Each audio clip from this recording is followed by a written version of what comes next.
Have you ever been listening to a story about a cold case and had that little thought in the back of your head, I bet I could help solve that? Well, guess what? In the age of the internet, that thought is becoming a powerful reality for thousands of people. Today, we are diving deep into the incredible power and the profound danger of web sleuths. So, let's start our story back in 1979, in a cornfield in a little town called Caledonia, New York. A teenage girl was found there. She'd been murdered. But there was no ID, no wallet, really no evidence at all.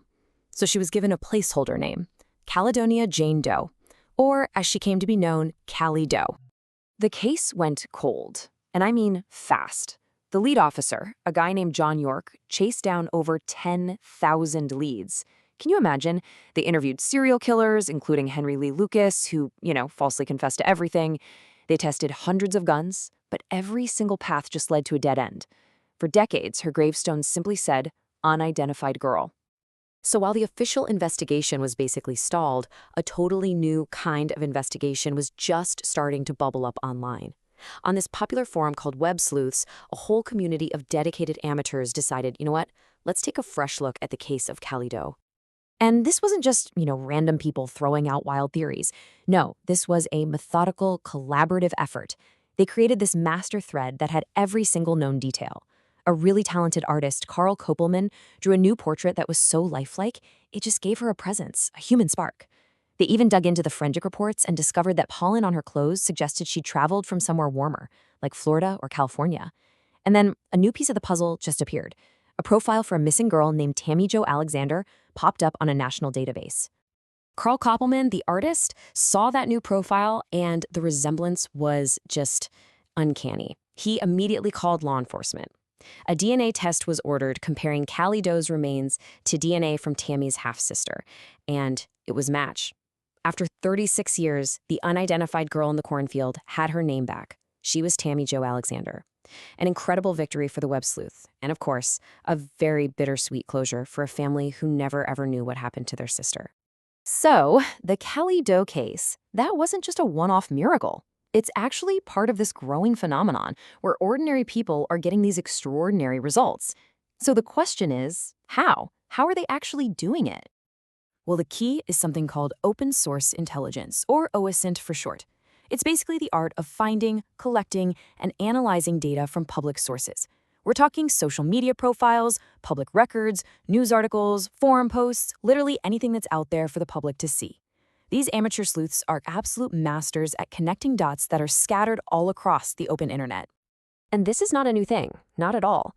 The practice has actually been evolving for a long time. Take the Tent Girl case. Back in 1998, a factory worker named Todd Matthews used a simple early online message board to connect with the sister of a victim who had been unidentified since 1968. He solved a 30-year-old case. But he didn't stop there. Matthews went on to help create the Doe Network and advocated for a national system, which became NamUs, the very same database that helped identify Tammy Joe Alexander. Okay, but for every success story like Tammy Joe's, there is a dark side. The line between helping the law and, taking it into your own hands is incredibly, incredibly thin. And that brings us to the difference between justice and vigilantism. And this is where we see a really critical difference. On one hand, you have crowdsourced justice. The goal here is to use public info to generate verifiable leads for the police. The whole point is to assist. But digital vigilantism, that seeks to bypass the police entirely. It uses things like harassment and public shaming to punish people they think are guilty. The focus shifts completely from solving a crime to just getting revenge. I mean, let's be clear, law enforcement relies on public tips. The power of the crowd is absolutely essential. But there is a world of difference between providing a well-researched, verifiable lead to the authorities and just blasting an unproven accusation all over social media for the world to see. So what happens when a digital investigation goes terribly wrong? What happens when it turns into a digital mob? Well, the Boston Marathon bombing is a really harrowing example. In those chaotic, terrifying hours right after the Boston Marathon bombing, users on Reddit felt this huge pressure to act. They started poring over photos and videos from the scene, absolutely determined to identify the people responsible before the FBI did. The online speculation it spiraled out of control so fast. The crowd fixated on the wrong person, Sunil Tripathi, a Brown University student who had actually been missing for a month. With no real evidence at all, his name and his photo were blasted across the internet, branding him a terrorist. His family, who were already in absolute agony over their missing son, were suddenly just hit with these waves of hate and vile accusations. Of course, the real bombers were later identified by the FBI, but the damage was done. Reddit's general manager had to issue a public apology for the platform's role in what they called an online witch hunt.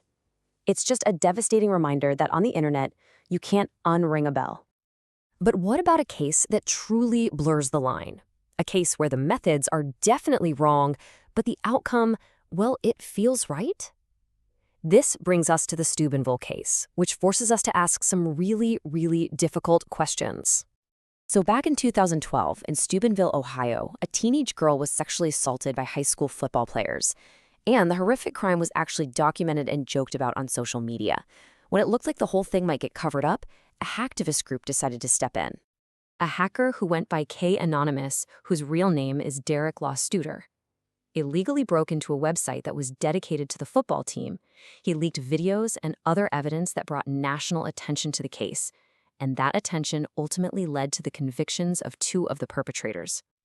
And right here, this is the paradox. The 2 convicted perpetrators were sentenced to just 1 and 2 years in juvenile detention. But Derek Lawstuder, the hacker who exposed them, he pleaded guilty to federal charges that carried a maximum sentence of 10 years in prison. He broke the law to make sure justice was served, and for that, he faced a potentially harsher penalty than the criminals themselves. Lawstuder himself acknowledged the dilemma. He said, "We wanted to stand up for a girl who had no voice, and we went about it the wrong way." This case just forces us to confront that tough question: does the end justify the means?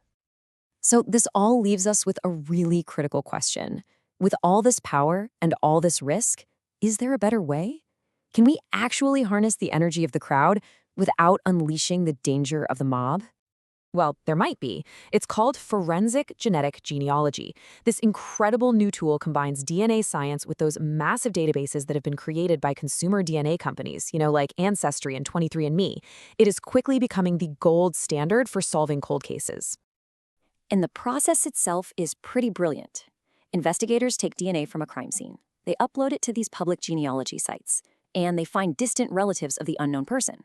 Then, expert genealogists get to work building out these massive family trees to pinpoint exactly who that person is. It's really a perfect model of ethical crowdsourcing. The public contributes their data passively, voluntarily, while the experts conduct the actual investigation under strict legal and scientific rules. From old-school message boards to futuristic DNA databases, the tools to solve crime are no longer just in the hands of law enforcement. And this new reality, it gives us immense power to do good, to find the missing, to identify the forgotten. But it also gives us the power to cause irreversible harm. The question we all have to ask ourselves now is, where do we as a society draw that line?